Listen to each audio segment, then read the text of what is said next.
Hello again, everybody. This is James Bartley, and you're watching and listening to the Cosmic Switchboard Show.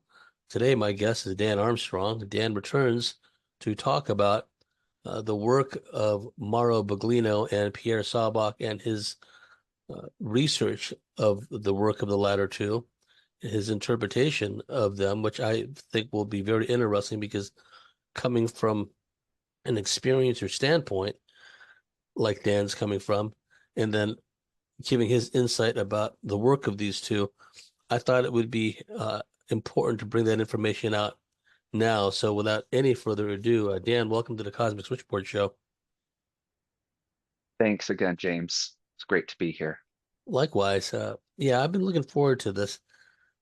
I want to stress to the audience, like some of the sources for ancient historical figures, Alexander the Great, his father Philip the Great, or just Philip, we have very few sources to go on.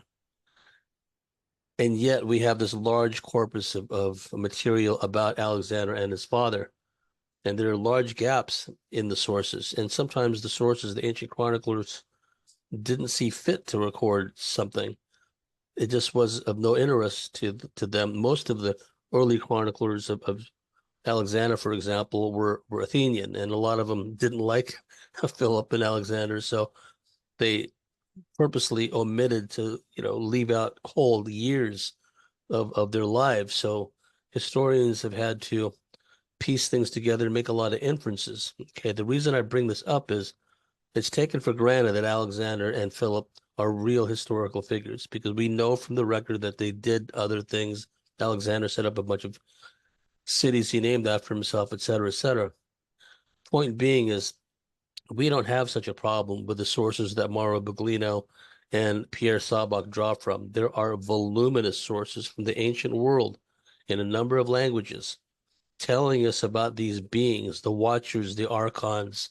They go by different names, but they describe this kind of confederation or alliance of different beings that have ruled over humanity since time immemorial. So I want to make that clear, okay? Not so many sources on Alexander, but we have all these books written about him, taken for granted Alexander was a real person. Some of the sources, the primary sources, were writing about Alexander centuries after Alexander died, okay?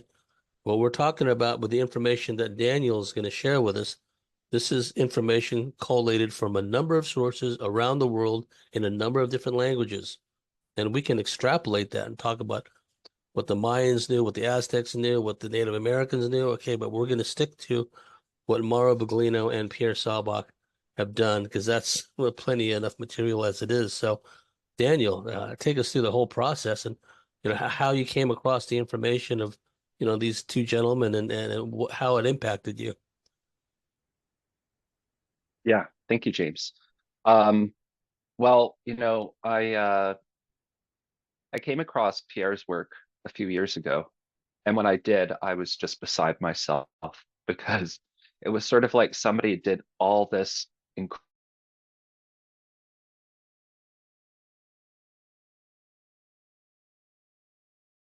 incredible work you could never in many lifetimes.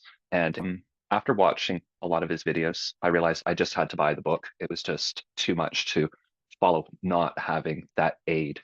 And even when you have the book, you tend to reread and jump around a lot because there's a whole language that gets developed with it, the different concepts.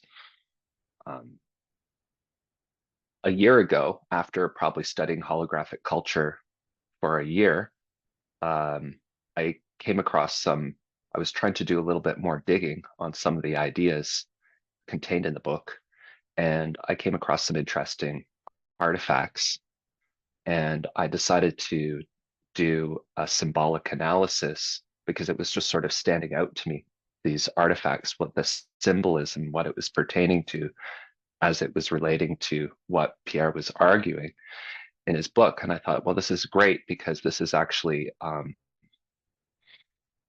proof of sorts about what he's talking about. It's not just a bunch of word games. There are specific symbols and signifiers that are referencing each other that have been carried down through time And I think it makes it very exciting because it gets us away from the Roswell is the start of everything narrative. And when we can go back 2,000 years in history and see that we're having the same narrative about genetic engineering of humanity with another species, et cetera, and this is being done in those artifacts, we know that this isn't just some casual interpretation. Yes, please So, continue. yeah. So maybe just best to into it, but I've been watching a lot on Mauro's and Paul Wallace's work and their explanation. And there's the correspondences, and you know, and I'm sure you know a lot too with it. So we just sort of jump through and see what we can get. So the first thing I wanted to start with is, oh, 1 second here. I'm going to have to switch my windows for a Oh, it's moment, so quite all right. excuse me. Yeah, I thought I would start with this thing called the Parabiago plate. And what it is there's a question about the period that it is, but it's basically a 4th century plate that depicts a mythological scene. So I think, is that working? It's starting to come through. Yeah, there it is. Great, Oh, nice. awesome. So as you can see, just to begin with, a beautiful object. So what started me on this, talking about this group called the Rechabites.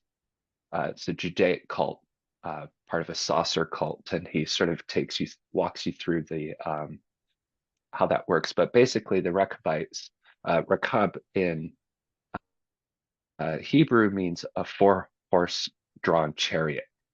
Mm, Okay, so that's sort of like and the main symbol I'm starting with, and you can see that here. Here we don't have horses, but you'll see that there are lions yes. being used. Okay, and the different ones as it relates. So we have these Rechabites, and they're sort of charged with a secret by Yahweh. And basically, what Pierre gets into is how it's basically a flying saucer that they're in charge of, and how that relates to the temple. And so I'll just read a little bit from what he had. So Rechabites is from the Hebrew Rechab, like I was saying, a variant on the Arabic noun rakeb, a chariot. And rakeb parallels the Arabic edenim rakib, a guardian, a watcher, or observer. Mm, Okay, so this is quite interesting. Um, and there's a relationship between so there's this sort of secret cult that understands about the mysteries, the UFO cult, if we want to call it that. So he talks about you have the Sali, which are the Romans, the Rechabites, which are done by the Jews, uh, Plato, the school of Plato, Pythagoras is the Greek or Hellen, and then you have the Rosicrucians, which are the German. And so there's this continuity of the secret carried through the different ages. All right. Sorry, this stuff goes a little bit all over the place, but I thought I'd just sort of jump in a little bit here. So maybe I'd ask you, what do you see that just sort of stands out to you a little bit in this plate? well, the first thing that jumps out is the caduceus, or the serpent coiled around the plinth, or that structure that Yeah, points upwards. That, yes, that just yeah. sticks out like a sore thumb. Hmm. Yeah. So, and then we're going to see through when I'll try to do this one as quickly as possible because I'm sort of setting this one up first, Yeah. and then we'll look at the Brandenburg Gate and the bas relief there, and looking at how the symbolism correlates, and we start to get an interesting picture going on. But yeah, that one is really in your face, as you said. So bear in mind, this is from considered about the 4th century, approximately, this plate. Okay, so it's beautiful. It was discovered near Milan at the beginning of the 20th century. So the way that I usually start with this is if we go through the works of Pierre, he talks a lot about the neophyte or the newly planted, um, as being representational of this seed, this panspermia, uh, when we're talking about the genetic engineering. And we see that there's the whole you see there's the corn here represented on the side, and he talks about how that's related to the word Dagon, and Dagon is like we know from Dogon, and this relates to Sirius. Okay, so we have the symbol of Sirius here, and we have a shield or a plate. So that's really important as well. It's one of the symbols that will be repeated a lot throughout this, what Pierre calls the Ophanim wheels. So we have the neophyte here, and of course the entire scene is very sexual. And I can get into the detail about this, but the symbols tend to jump around and re-reference each other. There's Neptune down here at the bottom, but I'll get back to that a little bit later, depending on how much detail I go into. We'll see that there are these beings, and a big one that I want to point out is how Pierre makes a distinction in showing that we have these two classes of angels, basically, the seraphim and the cherubim, right? And the seraphim being the ones that we would represent more by the snake or reptile, and coming from Sirius, and the cherubim being more of more human type angel that's often represented by the diminutive little childlike angels that we often call cherubs. And he says that basically they're generally represented by the Pleiades, right? So we always see these two figures, and that's really important when we're uh, doing this analysis. So if we jump over to here for a second, you'll notice that I'm going to just skip the part with Neptune for a moment. So the woman here is called Tellus. She's sort of, it's like a representation of Gaia. And like all of these things, there tends to be the gods overlap each other a lot in terms of who they are and what they're representing. But if you see her here, it's quite interesting. You notice that there's a snake weaving around her arm and the cornucopia coming from it. And it almost looks, if you sort of follow it, it almost looks like her arm is part of the snake at one point as well. So it's sort of making that illusion that they're conjoined. Of course, she has the cherub right next to her. So what we're looking at and what Pierre's arguing is how we have the cherubim and the seraphim are joined to create the Adamic man, right? So this model of human being, and specifically a model of human being that would be sexually compatible with the seraphim, right? If we go up the cornucopia for a second, you see that the snake is touching grapes. And the grape here, of course, is highly symbolic because the grape is related to the relationship of a hosted species. So the grape sort of grafts itself onto a vine. So this grafting is what we're looking at as our first clue about the genetic editing, right? So we have, and Pierre lays this out nicely. So you have, on one hand, you have the word divine, D-I, and then hyphenate it with vine, right? When we're talking about the divine. Then you have the divine, then you have the vine, right? That the grape comes from. the vine, and then you have wine, which is what the Holy Communion is, and the consumption of, when you look at it, the host, right? And the host being the victim in this situation, and also representational of the blood. So it's quite powerful when you see that a snake is biting the grapes here, which the cherub is leaning his hand onto as well, the same bunch of grapes. And I would argue that the cornucopia itself is sort of showing this stitched nature as well as the bounty and fertility that's involved with it. Sorry if I'm going a bit too far too quickly, and please interject at any point. But Well, just a very quick observation. I see that you zoomed in to see the little childlike character on top of the yeah, cornucopia. yeah, Just to the left of that mhm, being, you see what seems to be a lizard or a salamander, and then right next to that is a grasshopper, which is related in some yeah, way to the mantis beings or the insectoids. So anyway, that's just something that jumps out at me. Interesting that that would wind up on this exactly, relief. precisely. And it's actually, when you keep digging through this relief, you see that it's all referencing the same theme over and over and over again, just in a multitude of ways. And we have to sort of remember too, um,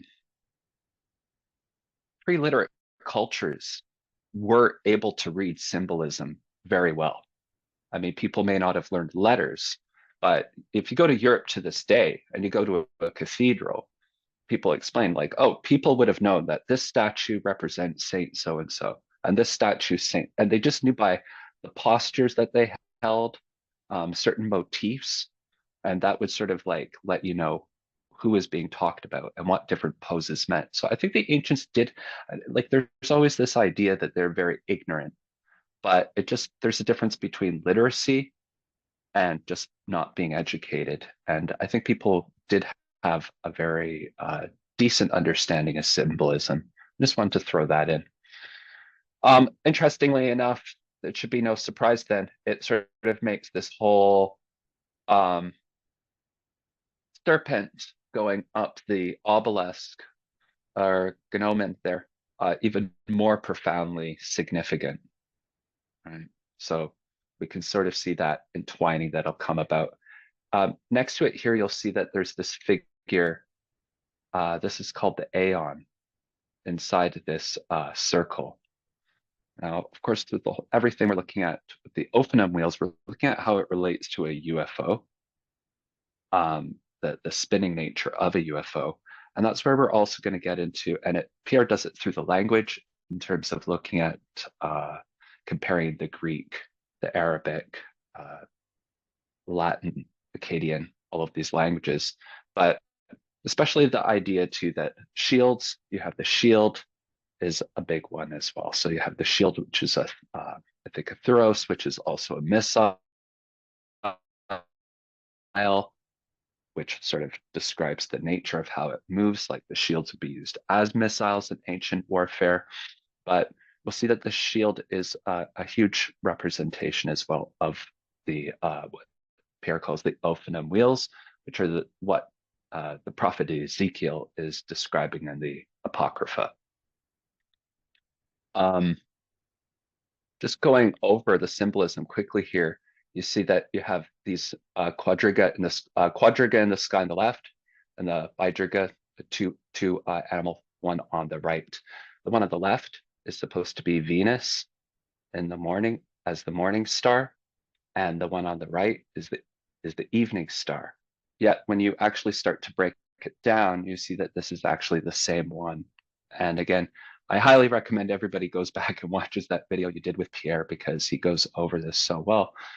But Venus and the morning star, well, one of the reasons that Venus is sort of attributed to Sirius is that Venus is the only thing that goes before Venus in the morning is Sirius rises before Venus, and then Venus follows Sirius before the sun's rising in the day.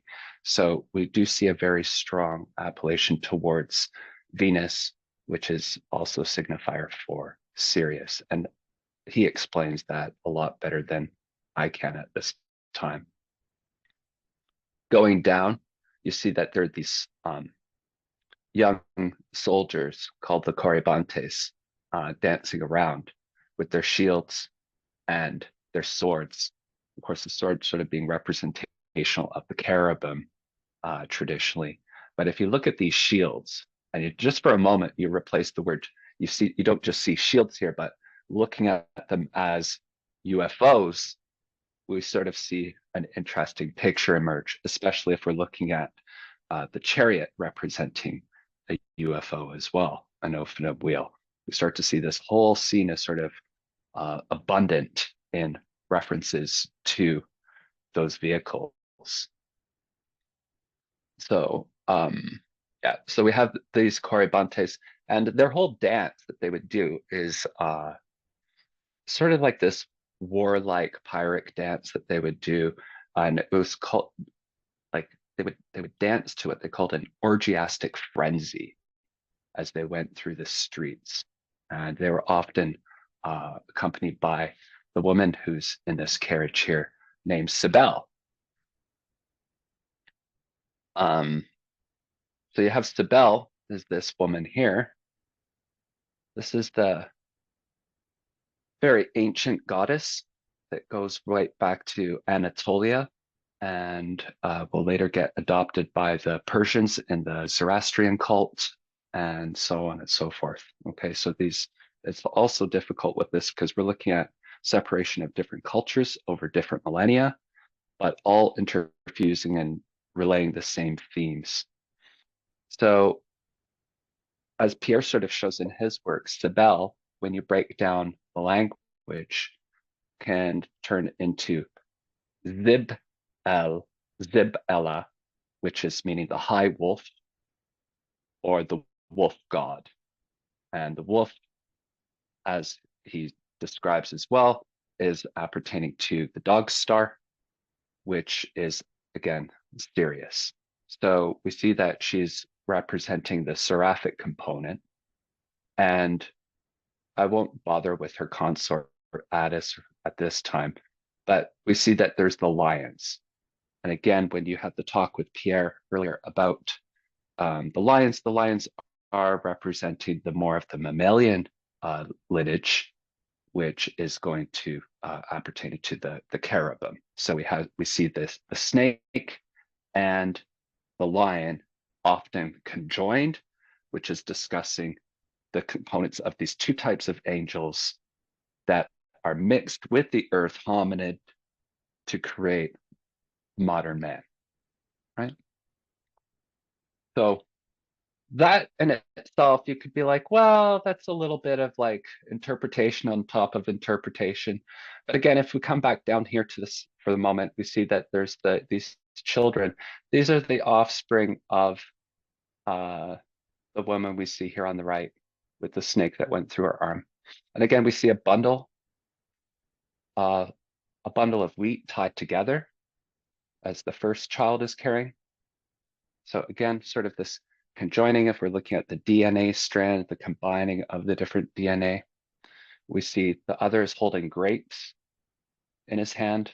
Again, we talked about the grapes. The lamb over the shoulders here, more of the mammalian line, like we were saying. And very interestingly, and this is what I love about it, you see here this branch or a small tree almost represents a twig. And Pierre points out how a twig is in Greek named clone, K-L-O-N. So we're looking at literally here a clone. And this is, again, just a casual interpretation. We're going to see for a moment that it actually does represent a clone, that there was a cloning process that took place. Okay. So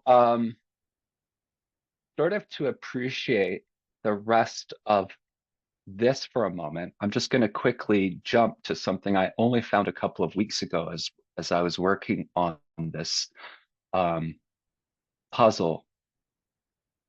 Let me see here. So I was looking up these components and I found this great visual database. And one of the things that helped me see when I looked up the Aeon, that figure that was in the circle next to the obelisk with the snake, I came up with this, which is showing somebody very distinctive. We see again the lion and the angelic wings and a snake wrapping around this lion. And there's a name for this being, and we're going to see that you could see through. I just used this one to show that there's multiple examples of the same thing occurring through different artworks that have these different artifacts. So you see down here, you'll see a very similar Aeon in the circle, also with the same woman and the cherubs below. Are you referring to this And particular relief or another one? yes, sorry, this one right here. So Okay. you see this one right here is similar to the one that we just saw on the relief I was showing earlier. Oh, So this is, I only see the first relief. Do you have a second one that you oh, referenced? I'm sorry. I That's guess quite all right. it didn't change it correctly. There we go. Let me see. I'm going to maybe I have to stop shares in between. Yeah, and then just put the other one All up. right. Thank you for letting me know. No, it's quite Appreciate all right. that. Um, yeah, so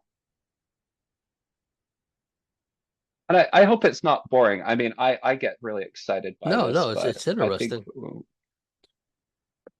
and I just think it's really neat because we can look at like sort of the words and the etymologies, and he gives lots of great visual examples. But I think it's really fun to test the theory Yes. through real life practical examples. Um, this is a scene of other what's known as the Aeon. So I found this great website that has all of these classical images, and if you see the Aeon here, it's the same one that we were seeing in the plate. Yes. So I'm just gonna zoom on that one, and you'll see that the same Aeon is here on the far left. We have the same figure Yes. and the same woman, the same cherubs, right? And the images around this circle that the Aeon is in is that's the zodiac. So there's a whole other level of like we could be looking at is astronomy, but as well, like you pointed out, with the lizard, we look at you were saying the mantis and the salamander. I think we're actually looking at, if we look at the zodiac, the or zodiac, right? It's all based on the different animals. We're actually looking at maybe quite a bit of different types of genetic engineering. Why do I say this? Well, it's quite interesting that the one, and when I saw this, I nearly flipped out, but you can see that there's this figure here. I have a better quality image of it, Oh but my this will suit goodness. for now. Yes. Hmm? So we see again the lion and the snake. And when we get in on the details, you'll see on the lion's body, there's actually the zodiacal signs, like the Cancer, the crab, and everything else on the body. It's standing on the earth. And again, you can't see it in this photo, but I'll find one that does. And you'll see that the snake is on top of the head. Yes. So in Pierre, right, showing the domination of the seraphim over the cherubim. Okay. But the genetic fusion that took place. Now, again, as Pierre says, this doesn't mean that we're leaving out the other alien races in that, but this is it's a simplification to try to explain a core concept, right, between two major parts. Yeah, yeah, Um, just if I could just interject for a second, the please, cosmological yeah, lore that a lot of alien abductees, contactees are familiar with is the lion beings and other feline beings. And one can find more information about this in Murray Hope's books. She wrote two or three good books, and she herself was a lion being shapeshifter. And okay, I've known people who've shapeshifted into lion beings right in front of me. Hmm. So you have that element, and the lore Hmm. of the Lyrans, going back to the star system of Lyra, is that they were genetic engineers as well. They Hmm. went around the cosmos and they seeded they probably did something similar where they took an existing hominoid or hominid on a given planet, infused their lion and other DNA into it to upgrade and enhance these beings into some kind of hybrid variant of themselves. And there's been a long-standing conflict between the Lyrans and some of the Palladians that followed them with the serpent beings, with the lizard beings. This is well embedded not only in the lore, but this is what people have described. People have described, uh, the lions as being warrior beings in conflict with the lizard, saurian, snake beings. It's well embedded and well known in the field that these beings do exist. So please continue. Oh, and Yeah, one other exactly. thing, And an easy, there's the Heidelberg yeah. statuettes where these 30,000-year-old dated about 30,000 years, something like that, of these upright lion beings. And you can also see in Graham Hancock's book his illustrations and photographs of all these cave paintings that showed lion beings, that showed mantis beings, that showed shape-shifting from one being into another and being seemingly coming out of portals. Okay. So I forget Graham Hmm. Hancock's book about this very thing, but please continue. Oh, that's so great. And even when you just said portal there, it sort of gave a whole new feeling to what this is, what the Aeon is standing in, rather than just a circle. We're actually maybe looking at a portal of sorts as well. But yeah, and Pierre again too, right? Like exactly what you said, and we're looking at the Lyrans, and we have the lion, and the the homophone similar to it is Orion. So the lions from Orion, this, and then we clearly see the Sirius beings that go with it, right? Again, we see the demiurge through all of this. So this is known as the demiurge. It goes into the Mithraism and that. So the demiurge, meaning, and Pierre explains us how it's the public craftsman. Public craftsman of what?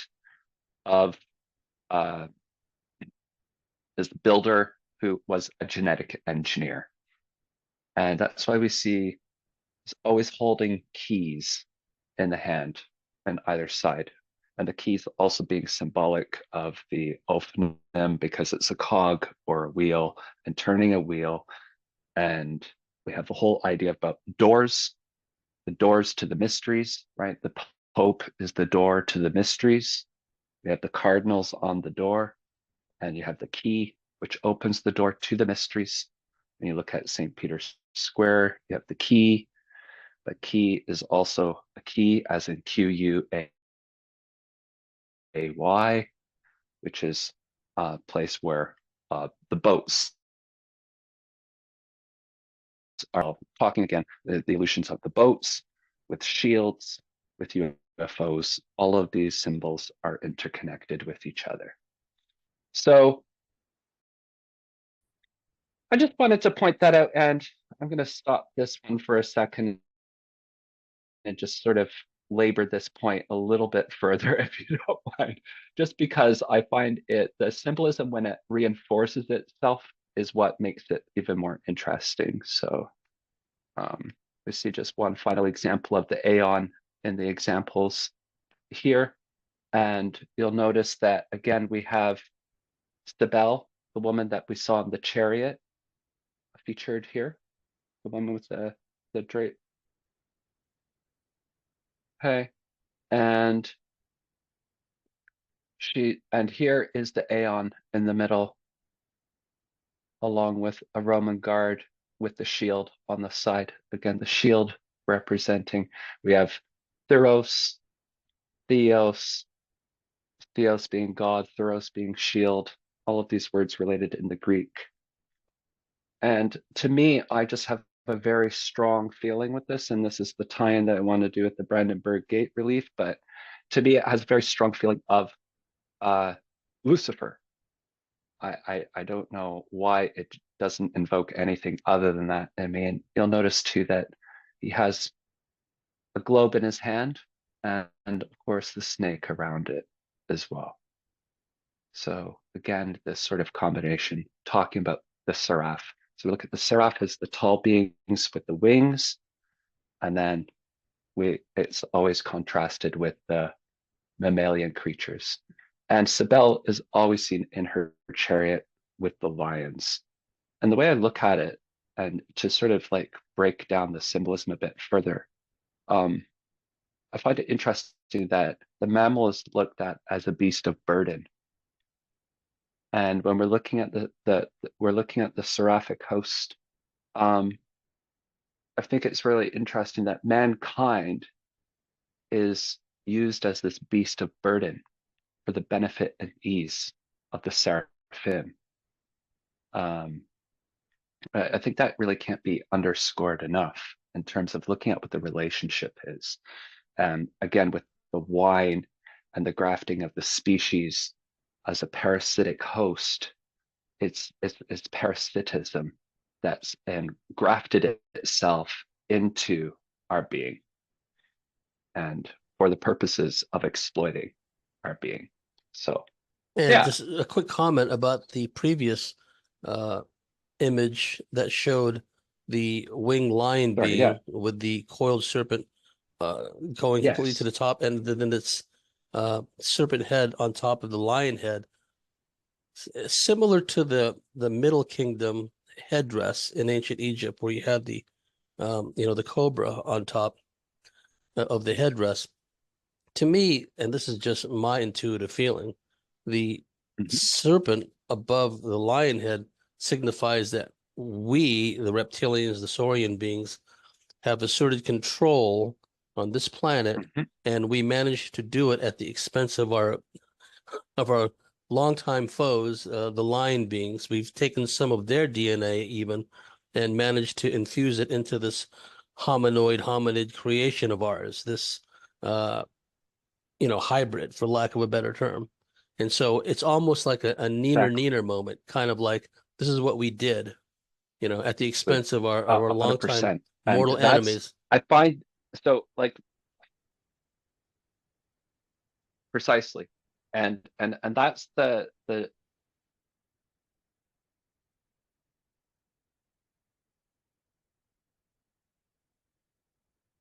right. So I think that's really exciting because a lot of people, I think if they haven't had experiences with beings like reptilians themselves, I understand it's a hard sell. I mean, it's really out there in terms of people's connection. I think something like the Greys a little bit easier, but you get into the reptilian domination of planet Earth, it seems a little strange, and it sort of ties in. And I know this. I know if you're coming on the first hour, whatever we need to break, that's fine. But I wanted to show this quickly. Yeah, we'll So go for the another few next, minutes. Please continue. uh, so the next one here, and I hope it's I hope it's going with the intention of what you had for us to do today. I know there's a lot between Pierre and Mauro. Really gives a whole other angle to their work. And to me, it's to try to complement the hard work that they've done and not just, I think a lot of people love the work and then they're sort of like, wow, that's great stuff, but not sure how to proceed with it or how to apply it. And I think that's um, really important, even in exercising our own understanding, because that's when we were like, oh, I don't think I really understand this idea well. So the next part, I don't know if it came through Yeah, I correctly see it. here. We're looking at the Brandenburg Gate in Berlin, which is, of course, famous as a world monument, one of the seven modern wonders. I was able to see it briefly when I was on the train in Berlin, uh, but I didn't actually get to go up close. And so again, we're looking at this quadriga, and I'm just going to pull out some of the things just because I know I've been a little lazy in going through the language etymology side of it here. But in Pierre's work, he basically says you have Rakeb, which is a chariot. He's looking at it through the Arabic. Rakab means to ride. Rakaba, one who watches. Kab, a coil. Heb, a serpent. Kaba, to hide. Bilapical of jana, to conceal, otherwise a jinn. Kabar, to inform. And then it goes into Kabar, the son of a star, and Kabir, a lordship. Mm. Okay, so there's this whole relationship between the words and themselves. So Rakeb, a chariot, and Keb, a serpent, is repeated in English, polyglottal pun of pun, uh, a saucer, and Soros, a lizard. And Did you say I Soros? think And how would that be spelled phonetically in converted to English? Sauros. Okay, Yeah, so kind so of like, Sauros. isn't it interesting that one of Right. our main nemesis who keeps stirring up all this trouble is a guy named George Soros, and his name is spelled a little differently, but it's, you might as well spell it Sauros, Ah, mhm. right? Exactly. And it's what's fascinating with this stuff is isn't just like, oh, it's you're sort of how did this stuff emerge? Like I was even watching that film, The Atom Project, after this. I don't know if you saw that with Ryan Gosling or whatever his name Yeah. is. But it's interesting. It's a film about time travel, right? And he's escaping. And so he goes back in time. The man is named Adam. And again, look at the stuff with Pierre, Adam, coming from Mars, the destruction on Mars, being taken to the moon, and then being planted upon the Earth, right? There's that whole link. But interestingly enough, the main antagonist in the film is this woman from the future that his future self works with. And do you know what her name is? Thorian. And for our Actually comes purposes, later through. yeah, for our purposes, what does that name mean and signify? Right. That we're looking at the reptilians, right? And she's literally this diabolical character with an antagonist with Adam. She's chasing him through time because she's trying to control the time continuum.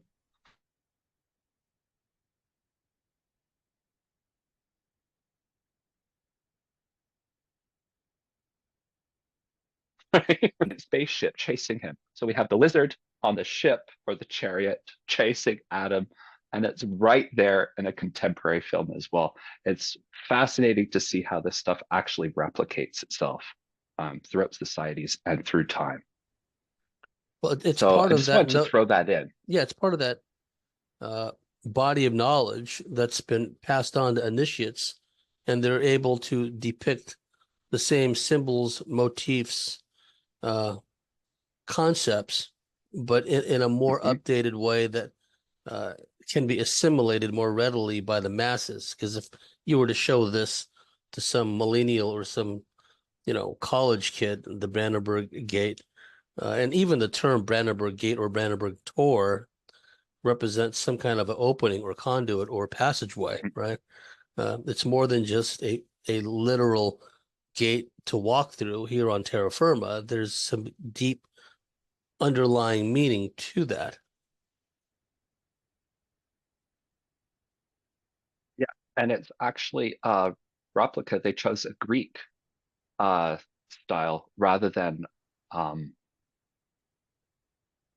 the L'Arc de Triomphe is different. That's not working with the same type of gate, but it relates to the propophilia in ancient Greece. So it's actually the entrance to the temple in Athens. So this is actually a replica of the entrance to a critical temple in Greek culture. Uh-huh. So we see the religious combination coming through it as well.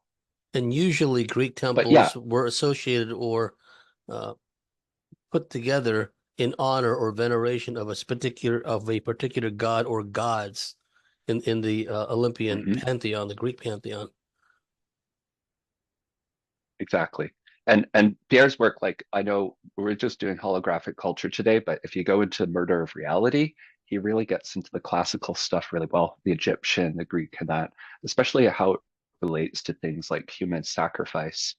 And you sort of see that whole relationship with the gods and whatnot as well. So that I think a lot of people pay attention to, again, you have this quadriga. So quad, of course, is four. The quadriga being the four horses. And of course, we know in the Bible too, you have the four horsemen of the apocalypse and whatnot. But I like this idea of the horse. It was something I was working on a long time ago, trying to create a model of history that incorporated the occult, because I think humanity is being blind through this whole thing. If you look at horses with the blinders, they're only able to see what you Yes. want them to see. And it's sort of like the reptilians, the seraphim, have been this host that have been sort of riding upon us to make their journey easier through the continuum and using us as a type of beast of burden, but it's sort of a conjoined relationship. And we really see that when we go to the bas relief here.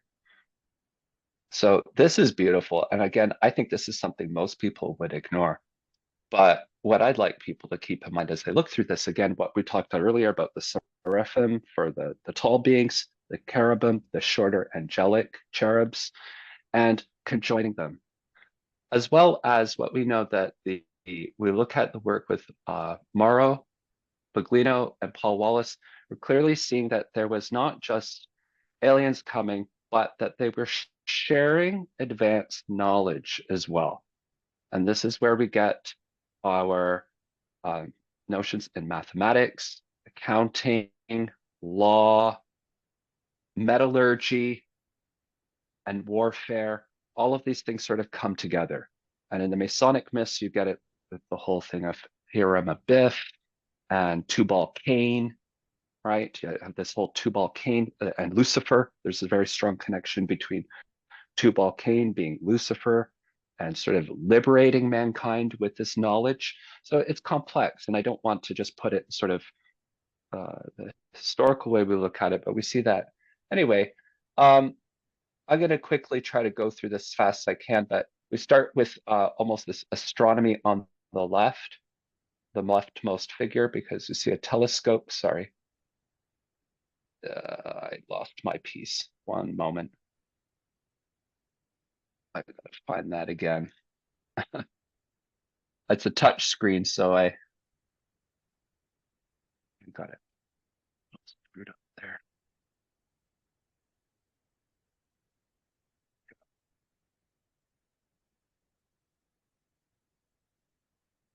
You mentioned Venus earlier, and also the connection with Lucifer, Seth, Sothis, Sirius, Shaitan, Satan, and Right. associated with Lucifer, Lucifer being associated with Venus, the rising star.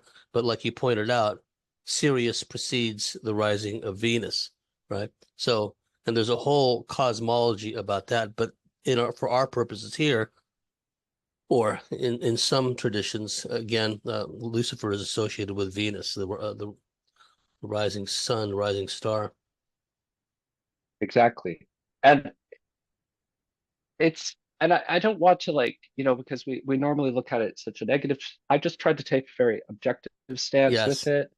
But, because it's very easy to get emotional and start polarizing it according to the historical baggage that Christianity typically draws it as. And I think that does a disservice when we're looking at the symbols, yes. but I It generally blinds agree. people. The dogma blinds people to the point Yeah, where they have an emotional reaction of revulsion, where they don't even want this information because whatever is working through yeah, them, whatever program they've been subjected to, screams inside of them that they don't want anything to do with this.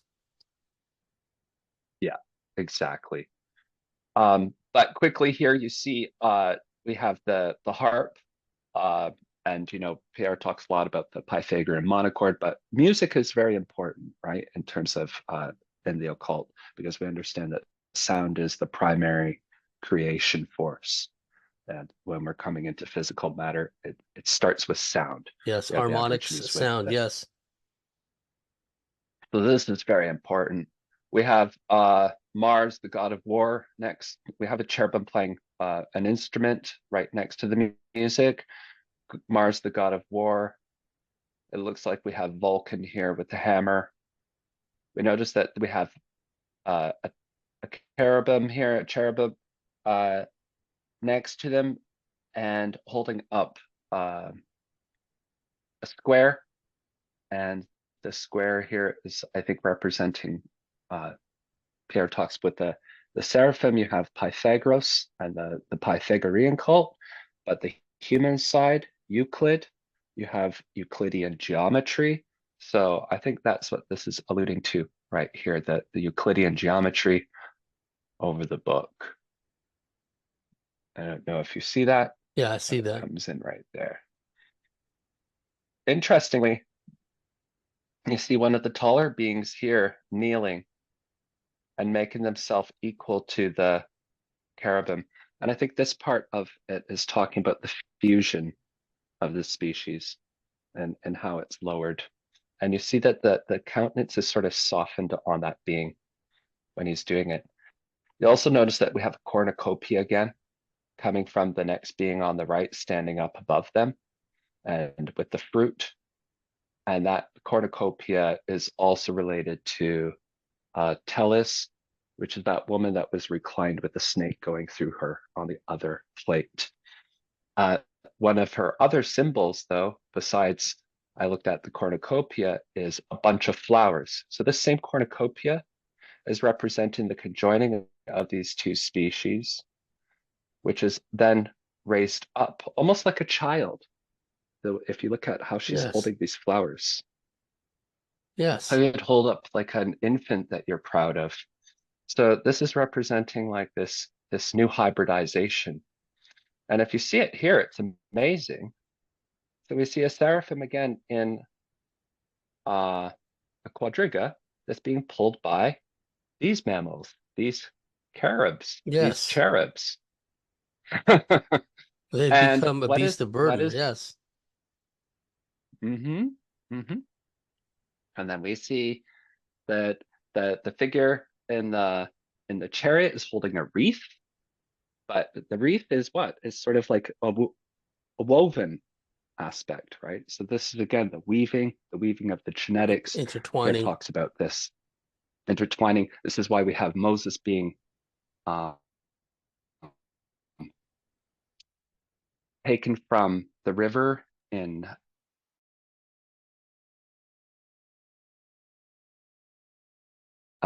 weaving is signifying the weaving of the bloodlines. And not just a happenstance. We see the next image is what? Flowers going around this pole as well with this next figure. Little cherubim are pulling the quadriga, and what's next to it? Oh, that's right, nice fasces. The Yes, next seraphim is carrying. Again, the bundling of sticks, right? Conjoining them. And this sort of, it just changes everything, right? Like, look at how we look at the Romans, yes, right? Because they have the fasces. This is where it starts from, right? Mussolini and fascism, right? This is the fasces.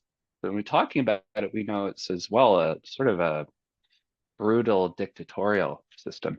Again, you also have the fascists in the U.S. Capitol near the speaker on yes. either Either side, side right? of the speaker of the house of the speaker. Yes. Well, hold So that thought. letting you know through the symbols. Yeah, They are. please. Hold that thought. Let's take a break right now because it's been a fascinating Yeah, first sure. segment. And to our dear listeners, if you like what we do, if you believe in what we do, please go to the cosmicswitchboard.com, sign up and become a member, and we'll see you at the top of the next segment.